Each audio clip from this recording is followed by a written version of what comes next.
Food ఫారెస్ట్లో మనకేమవుతుందంటే మంచి అక్కడికక్కడే అన్నీ జరిగి మంచి వాతావరణం ఏర్పడి మనకు వచ్చే ప్రొడక్షన్ కూడా చాలా హెల్తీగాను క్వాలిటీగా ఉంటుందన్నమాట. ఇప్పుడు మీరు చూసారు కదా ఇక్కడ అరటిగల దాదాపుగా 10 హస్తాలతో ఉందన్నమాట. ఇది సింపుల్గా లెక్కేస్తాను. ఒకటి అటు పక్కన కూడా 11 హస్తాలు ఉన్నాయి దీనికి.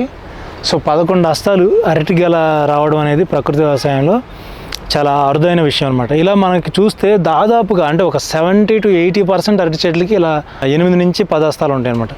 చాలా తక్కువ గెలలు మాత్రమే తక్కువ హస్తాలు ఉంటాయి, తక్కువ చెట్లు. ఎందుకంటే కొంచెం వాటికి ఫుడ్ అందక. అప్పుడు చూడండి ఇక్కడ ఏమైందంటే ఒకే బుష్లో 3 చెట్లు వచ్చినాయి. ఆ బుష్కి ఈ బుష్కి మధ్యలో 12 నుంచి 14 అడుగుల గ్యాప్ ఉందన్నమాట. మామూలుగా చెట్లు వేస్తే 3 చెట్లే పడతాయి, అంటే 3 గెలలే వస్తాయి. అంటే కెమికల్ ఫార్మర్స్ వేసే 3 చెట్ల గ్యాప్లో మనకు 5 గెలలు వచ్చినాయి ఇక్కడ. ఇది ఒక స్పెషల్ అడ్వాంటేజ్ అనమాట.